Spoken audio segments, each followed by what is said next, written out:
Berikut analisis dan hasil pertandingan.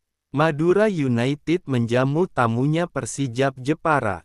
Hasil akhir pertandingan yang berkesudahan untuk kemenangan Madura United 2 Persijap Jepara 1. Gol Persijap unggul lebih dahulu lewat Indra Arya Percekawiguna pada menit ke-3.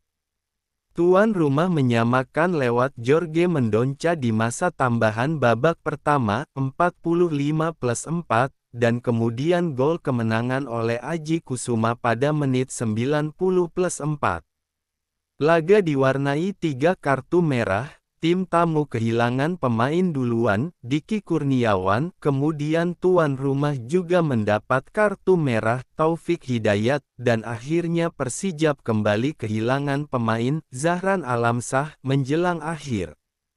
Aspek positif dan negatif. Madura United tuan rumah bangkit dari ketertinggalan, setelah kebobolan cepat, mereka mampu mengendalikan pertandingan, terutama memasuki akhir babak pertama, dan memanfaatkan faktor tuan rumah untuk menyamakan dan kemudian memenangi pertandingan.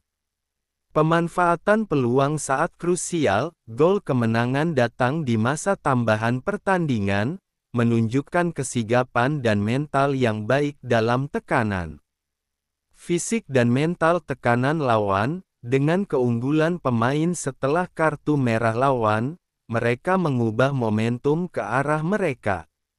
Laga yang tak mulus, gol cepat dari Persijap menunjukkan ada kekurangan dalam kesiapan awal pertahanan.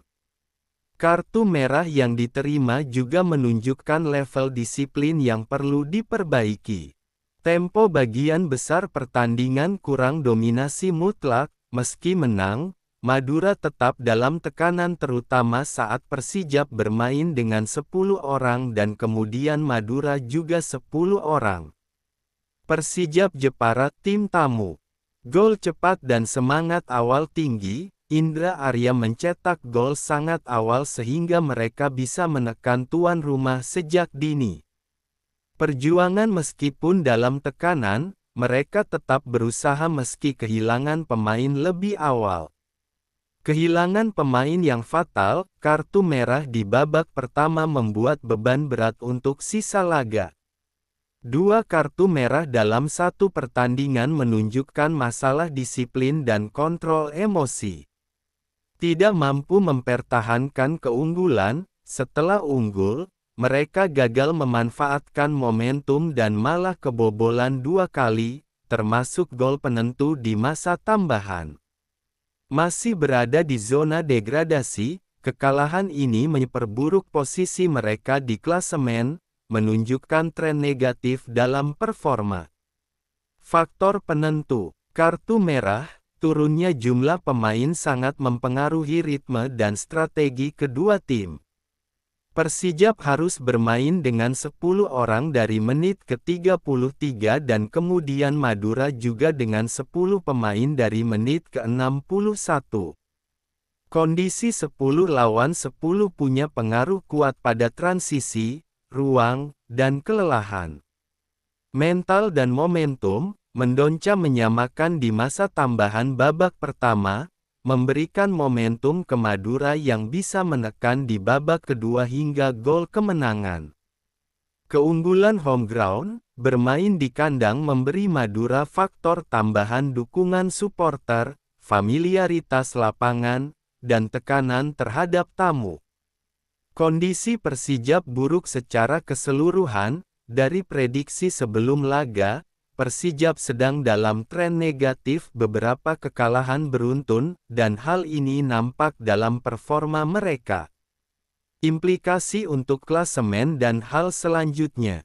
Madura United kini naik ke posisi sekitar ke-11 dengan 13 poin dari 11 laga. Persijap Jepara berada di posisi ke-16 dengan 8 poin, tetap dalam zona degradasi dan harus segera bangkit. Untuk Persijap, penting memperbaiki disiplin, menghindari kartu merah, memperkuat pertahanan awal, dan mencari formula untuk tidak kebobolan dini. Untuk Madura, Menjaga konsistensi karena kemenangan ini penting untuk momentum, tapi harus memperbaiki awal permainan dan menjaga disiplin agar tidak tertekan saat keunggulan jumlah pemain hilang. Kesimpulan, pertandingan tersebut adalah contoh bagaimana momentum dan situasi jumlah pemain bisa mempengaruhi hasil. Persijap tampil agresif dan unggul cepat, namun kartu merah mengubah skenario. Madura United memanfaatkan kondisi itu dengan baik bangkit, memanfaatkan momen tambahan waktu, dan meraih kemenangan penting. Bagi Persijap, kekalahan ini harus jadi pembelajaran keras.